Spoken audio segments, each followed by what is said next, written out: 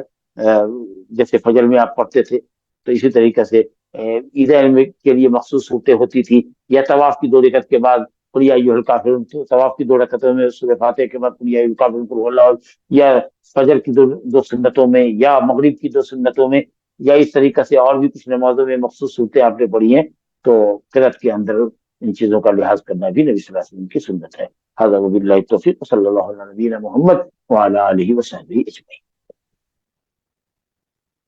جزاک اللہ خیر شیخ۔ شیخ ایک سوال ہے، جو لوگ آف شور سمندر میں کام کرتے ہیں ان کے لیے جمعے کا کیا حکم ہے؟ وہاں صرف لوگ نماز ظہر پڑھتے ہیں پانی کے اوپر مستقل طور پر رہنے کی وجہ سے۔ ہاں، ان کے لیے جمعہ نہیں ہے، جمعہ انہی لوگوں کے لیے ہے جو ایسی جگہ میں رہیں جو ان کا وطن ہے، جہاں مستقل سکونت ہے، چل رہے ہیں بوٹ کے اوپر یا شپ میں چل رہے ہیں، سفر ان کا جاری ہے، اور کہیں وہ روک دیا گیا ہے، لنگر انداز کر دیا گیا ہے، تو وہاں ظہر کی نماز ہی پڑھے گی، جمعہ نہیں۔ جی شیخ، اگر خطبہ شروع ہونے والا ہو اور غسل کا وقت نہ ہو تو کیا کیا جائے؟ اگر دیکھ لیجئے کہ خطبہ کتنا لمبا ہوتا ہے امام کا، اگر خطبہ غسل کر کے خطبہ میں آنا یا نماز پا لینا ممکن ہو تو آپ ایسا کریں، اور اگر نہیں ہے، خطبہ بہت مختصر ہے، جب تک غسل کریں گے آپ اور مسجد کو آئیں گے، آپ کی جمعہ کی نماز فوت ہونے کا اندیشہ ہے، تو آپ غسل نہ کریں، وضو پر اکتفا کریں، کیونکہ بہرحال غسل جمعہ کے لیے ہے، اور جمعہ ہی فوت اگر ہو جائے تو فائدہ کیا؟ تو اس لیے اگر اتنی تنگی ہے وقت میں تب تو ٹھیک ہے، لیکن اگر آدھے گھنٹے کا خطبہ ہوتا ہے تو بڑے مزے سے آدمی 5 منٹ تو غسل کر لے گا، بائک وغیرہ سے اگر آتا ہے مسجد تو آ جائے گا، اور الحمدللہ امام کو پہلے ہی خطبے میں پائے گا۔ جی شیخ، جی فجر سے پہلے غسل جنابت لینے پر جمعے کے لیے الگ سے غسل لینا پڑے گا؟ ہاں، بہتر یہی کہ الگ الگ نیت سے غسل کیا جائے۔ جی شیخ، طلوع فجر صادق کے بعد غسل جنابت کر کے فجر کی نماز پڑھیں، جب مسجد آنے کا ارادہ ہو، چاہے جس ساتھ میں وہ آنا چاہیں اس سے قریب غسل کر لیں،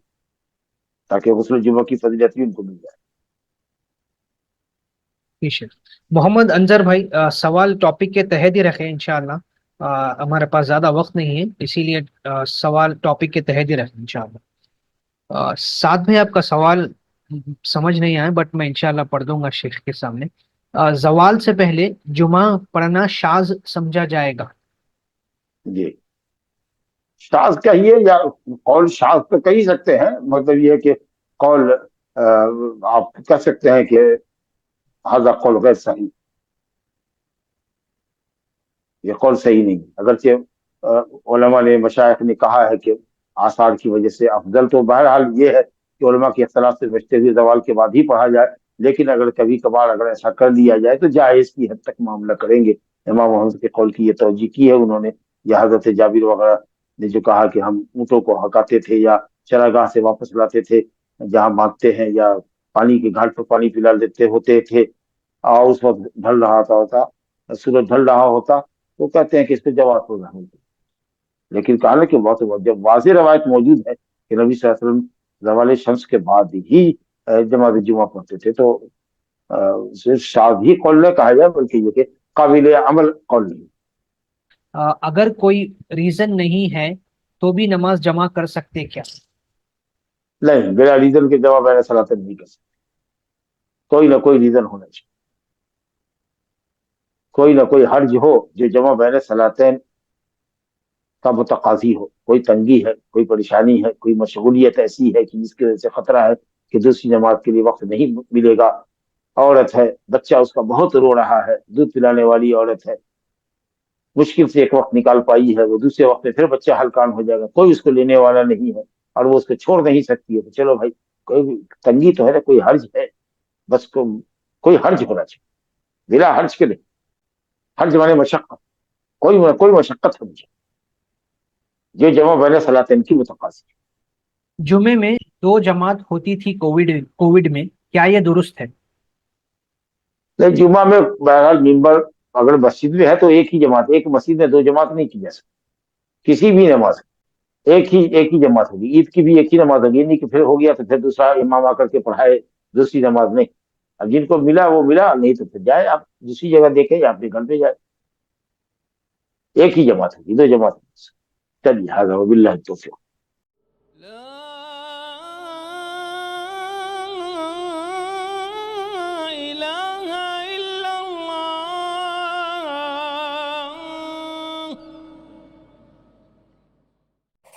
قل هل يستوي الذين يعلمون والذين لا يعلمون